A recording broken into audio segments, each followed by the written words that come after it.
Today I'm going to talk about lenses. And before we talk about lenses, we need to make sure we've already watched the videos on reflection and refraction. Now, lenses are everywhere. Eyeglasses, cameras, binoculars, microscopes, telescopes. Knowing about lenses will make a lot of things make sense now. So here I have a laser coming through the air and hitting this acrylic piece of plastic. And as I change the angle of the glass, here the acrylic, we can see that the light is refracting more and more and more. Okay, and just the angle of incidence was here, which was perpendicular to that acrylic, and this was the angle of refraction. But I really am trying to focus now more on here that ray of light was coming in, and then just the total amount that it got bent from its original path. So here's the ray of light, and as that gets greater and greater and greater, we can see the light refracts more and more and more. A lens is thin all on the perimeter and thick in the middle. So this is the cross section of a lens. But if you had that piece of glass here and we went further and further away from the center, the angle is getting greater and greater and greater. It's contouring back. So when you think about refraction, a ray of light coming in hits the center squarely on. Both top and bottom edges enter the glass at the same moment, so it's going to go straight on through. And then both edges, top and bottom, get into the air at the same time, so they just go straight on through. But a ray of light a little higher up now is hitting at an angle. The lower portion of that hit the glass, and that slows down, so it refracts downward. And then as it exits, it's the upper portion that got into the air first, so the upper portion sped up and it refracted down again. And then the top ray, it's hitting a little bit more angle, so a little bit more refraction and a little bit more, and we can see it went to the same place. At the top here, same thing. All these parallel rays here are going to go through this point here. And the symmetry on the top is the same as the bottom, so we get this point here called a focal point. And the distance from the center of the lens to where it all comes into a single point is called the focal length, abbreviated with an F. Now there's a certain kind of lens called a Fresnel lens. It's French. And if you had a really big lens made out of glass, this could be really thick and really heavy. Well, we can slim down the lens because the bending of the light only occurs going from air to glass and from glass to air. Once it's in the glass, it just goes straight.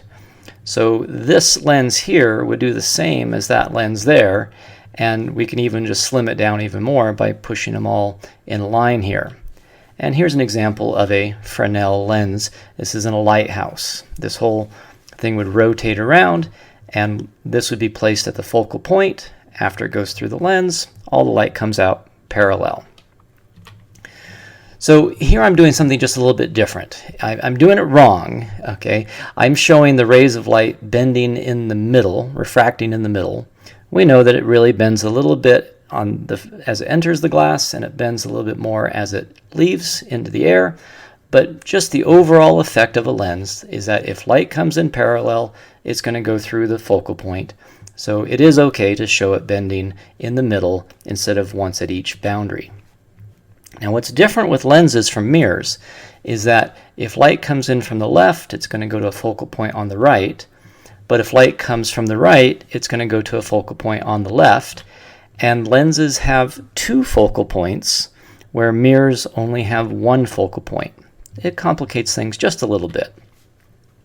Well, let's see what variables would affect the focal length of a lens.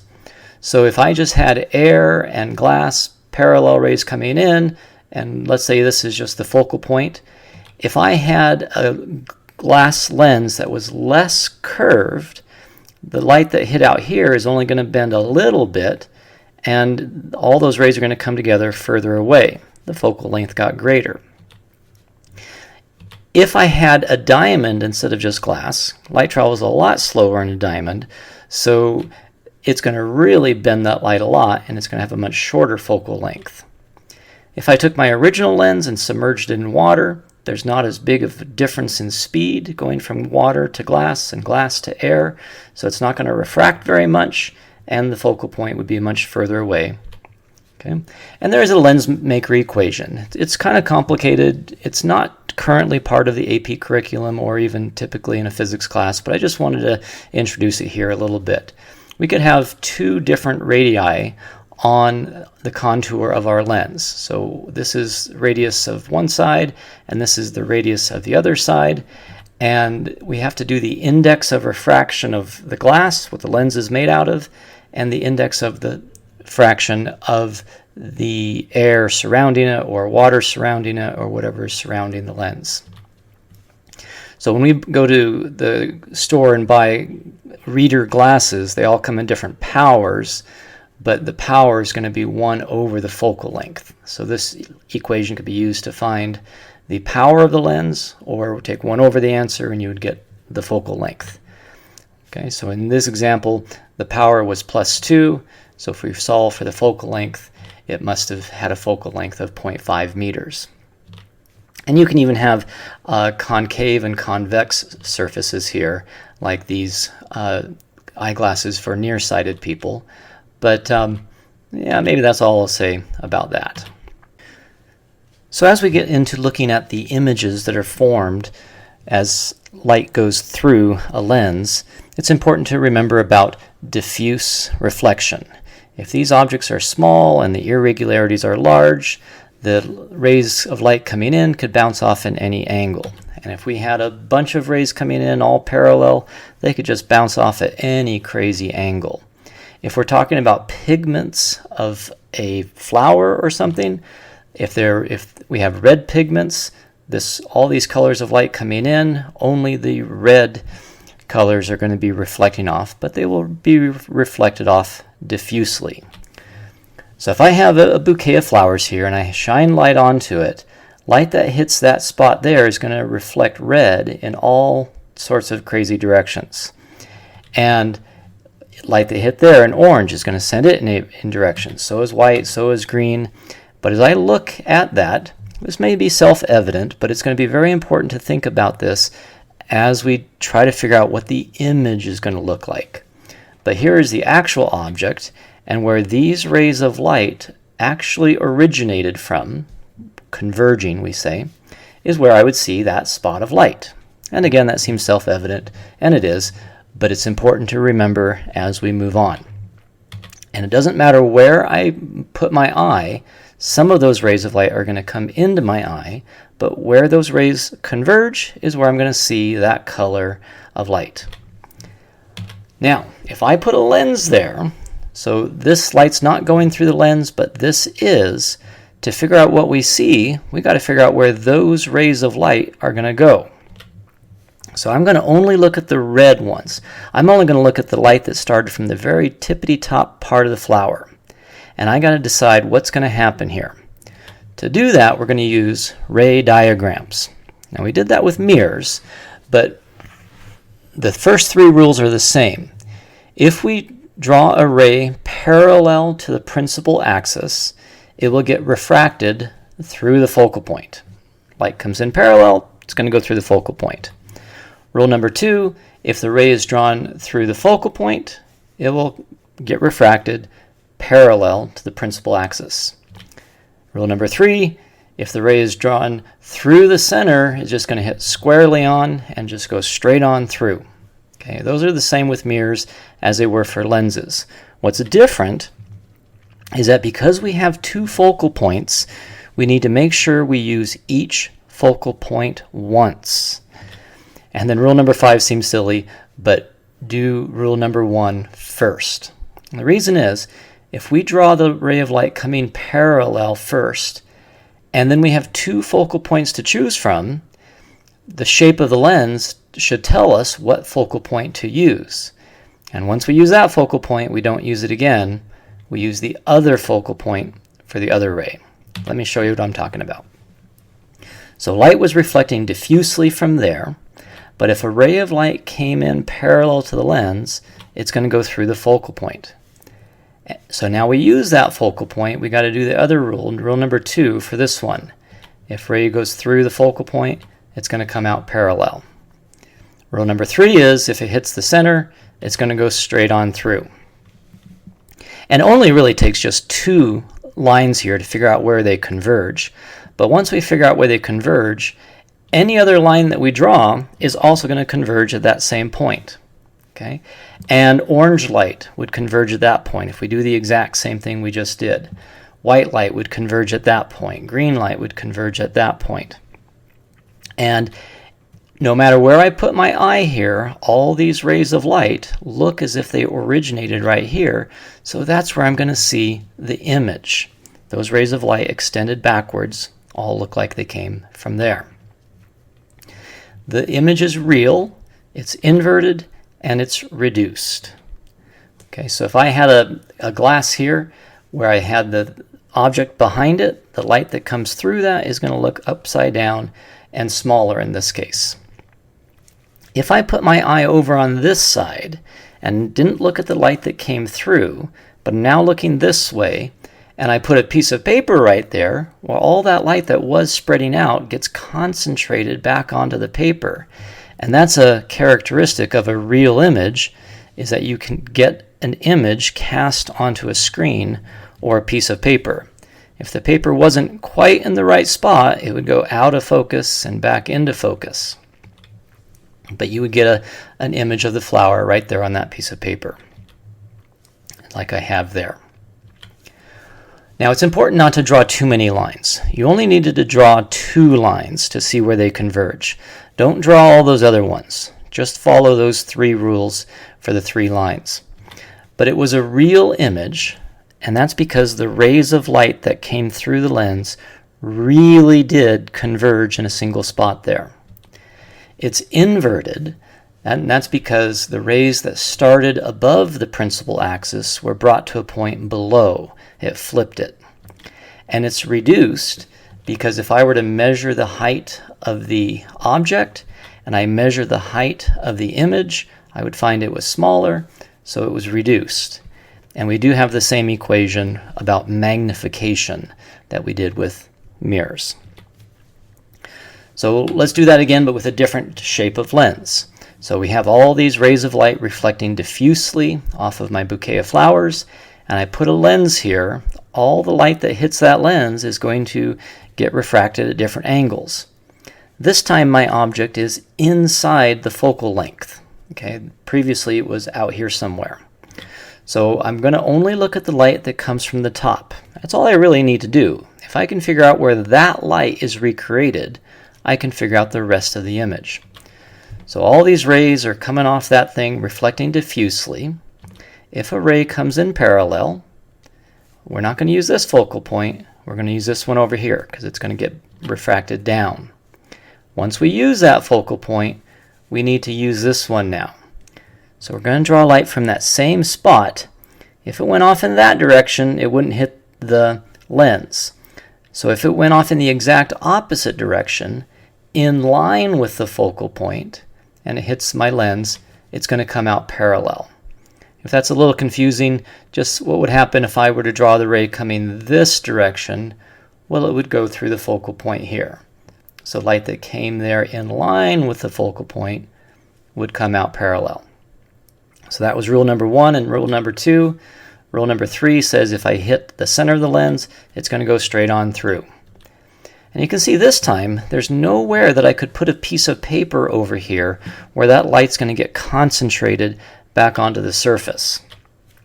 Okay, I have to extend those lines backwards because some of those rays of light are going to come into my eye, and where they appear to converge, they didn't really converge, they virtually converged right here. And that's where I'm going to, if I look through the lens, the light that did come from here is going to look as if it came from there. I just extended all of them backwards. Okay? So it is a virtual image because the rays only virtually converged.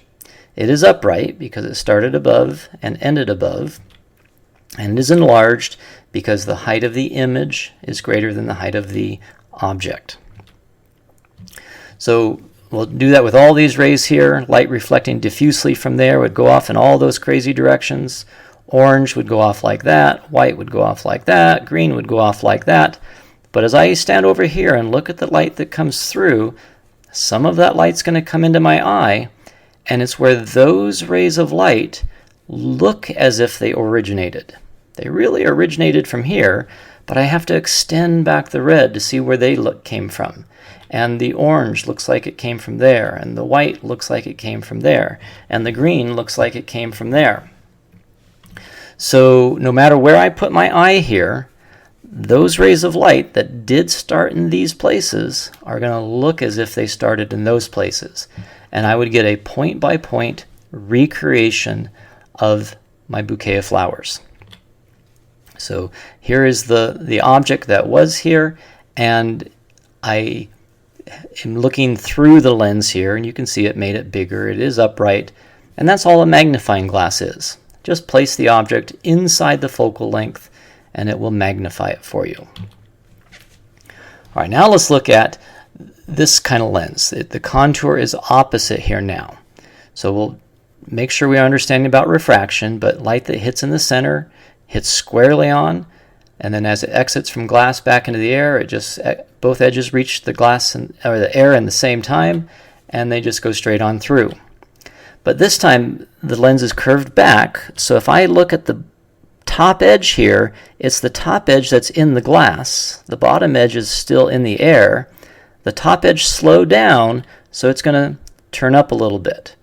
And as it goes from glass into air, it's the bottom edge that reached the air first. So the bottom edge is going to go fast, and it's going to bend up a little bit more. Okay, same thing for here, and it goes there, and same thing for there. It goes up like that. Okay, but this time the light that comes through parallel is going to spread out the light. We're going to say it diverges the light. And due to symmetry, it's going to do the same thing on the bottom side. This does have a focal point, but this time the focal point is over on this side, extending those lines straight back. And it has a negative focal length as opposed to the positive focal length a converging lens would have. Okay, and again, if we had light coming from the right-hand side, it's going to be diverged over here from a focal point, also on the right-hand side. So here we have our bouquet of flowers, and light's reflecting diffusely, and all these rays of light are spreading out. But if I put my diverging lens here, I'd like to see what the image is going to look like after it comes through the lens.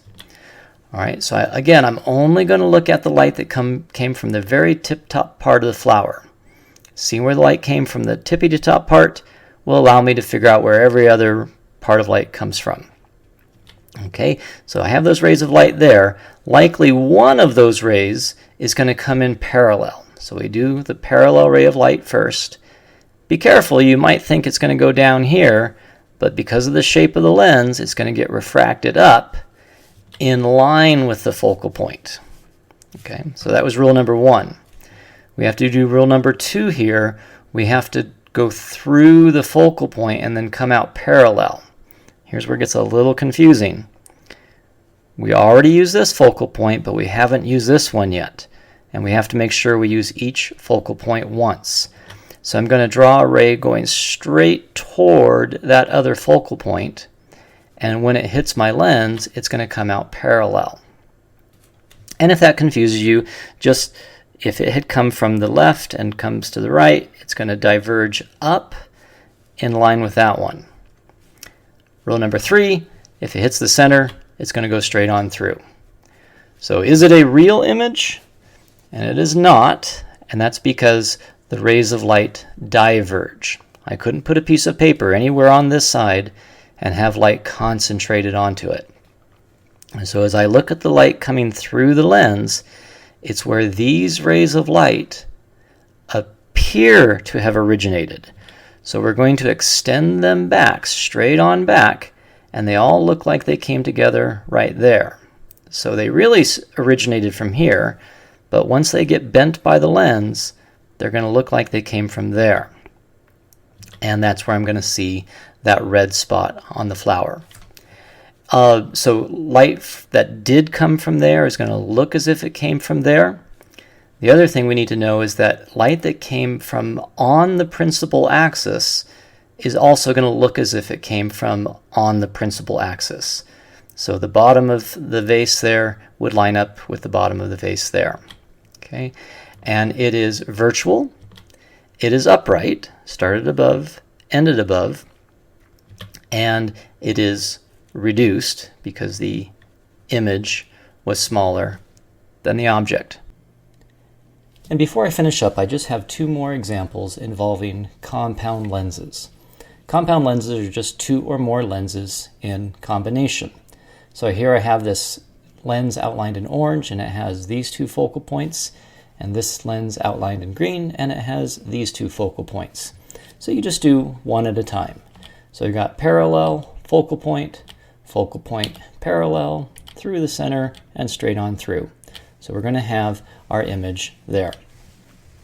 And we do have to remember that it's not just those three rays, it's a bunch of rays all going through there. So all we're going to do is pretend that our object here is now an object here. Our object is our image.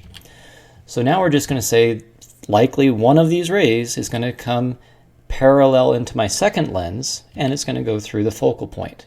And if one goes in line with the focal point, it would come out parallel. And don't be too bothered by the fact that it's not hitting the lens there. We're just trying to figure out where the image is located. If this ray didn't hit the lens, one of these other ones would have, and the image would have been in the same place. Okay?